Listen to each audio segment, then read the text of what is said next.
بسم اللہ الرحمن الرحیم یا ایہا الذین آمنوا اتقوا اللہ حق تقاتہ ولا تموتن الا وانتم مسلمون۔ اگر کسی آدمی کا خاتمہ ایمان پر ہوتا ہے تو وہ بڑا خوش نصیب آدمی ہے۔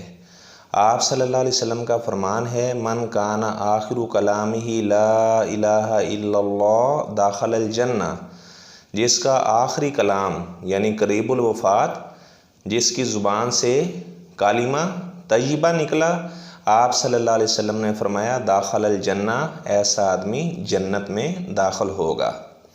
اور آپ صلی اللہ علیہ وسلم کا یہ بھی فرمان ہے، انما الاعمال بالخواتیم، اعمال کا دارومدار خاتمے پر ہے۔ تو آدمی کو چاہیے کہ اللہ تعالیٰ سے دعا کرتا رہے کہ یا اللہ میرا خاتمہ اچھا کرنا، میرا اختتام اچھا کرنا۔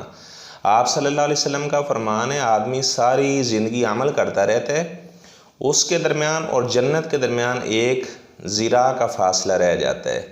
آپ نے فرمایا کہ تقدیر اس پر غالب آ جاتی ہے، موت کے وقت وہ کوئی ایسا جملہ اپنی زبان سے بول دیتا ہے، اس کی زندگی کے سارے اعمال ضائع کر دیے جاتے ہیں، اور ایسا آدمی جنت میں داخل ہونے کی بجائے جہنم میں داخل کر دیا جاتا ہے۔ تو اللہ تعالیٰ سے یہ دعا کرتے رہنا چاہیے کہ یا اللہ میرا خاتمہ اچھا کرنا۔ اگر کسی آدمی کو حالت سجدہ میں موت آ جاتی ہے تو بڑا خوش نصیب ہے وہ آدمی۔ مسجد میں موت آتی ہے تو بڑا خوش نصیب ہے وہ آدمی۔ حالت احرام میں موت آتی ہے تو بڑا خوش نصیب ہے وہ آدمی۔ لیکن اس کا یہ مطلب نہیں ہے کہ اگر کسی کو بستر پر موت آتی ہے تو اس کا خاتمہ اچھا نہیں ہوا۔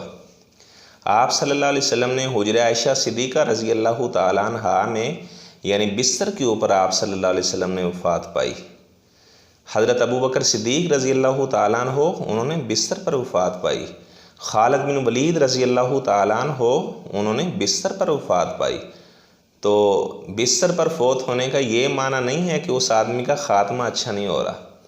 خاتمہ اچھا ہونے کا کیا مطلب ہے؟ آپ دنیا سے جا رہے ہیں، آپ نے اللہ کی ذات اور صفات میں شرک نہیں کیا، آپ کا دل نفاق سے پاک ہے، آپ نے کبھی زندگی میں بدعت والا کوئی کام نہیں کیا، تو آپ سمجھ لیں آپ کا خاتمہ اچھا ہو رہا ہے۔ آپ دنیا سے جا رہے ہیں، آپ کے والدین آپ پہ راضی ہیں، اگر کوئی عورت ہے اس کا شوہر اس پہ راضی ہے تو وہ سمجھ لے اس کا خاتمہ اچھا ہو رہا ہے۔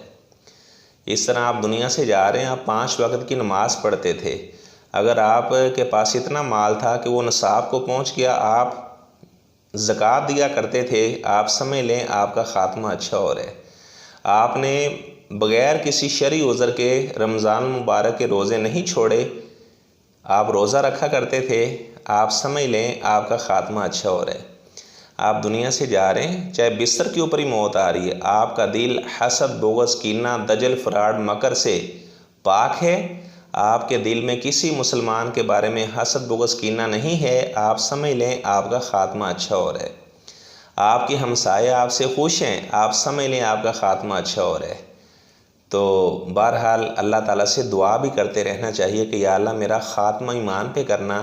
اللہ تعالیٰ ہم تمام کا خاتمہ ایمان کے اوپر کرے، اسلام کے اوپر کرے، اور اللہ تعالیٰ جس طرح ہم حقوق اللہ کا خیال رکھتے ہیں، حقوق العباد کا بھی ہم خیال رکھیں۔ آپ دنیا سے جا رہے ہیں، آپ نے کسی کی زمین پہ نجائز قبضہ نہیں کیا ہوا، آپ نے کسی کے پیسے نہیں دبائے ہوئے، آپ سمجھ لیں آپ کا خاتمہ اچھا ہو رہا ہے۔ اللہ تعالیٰ ہم تمام کا خاتمہ ایمان کے اوپر کرے، اور ہمیں اللہ تعالیٰ نیک صالح اعمال بجا لانے کی توفیق عطا فرمائے۔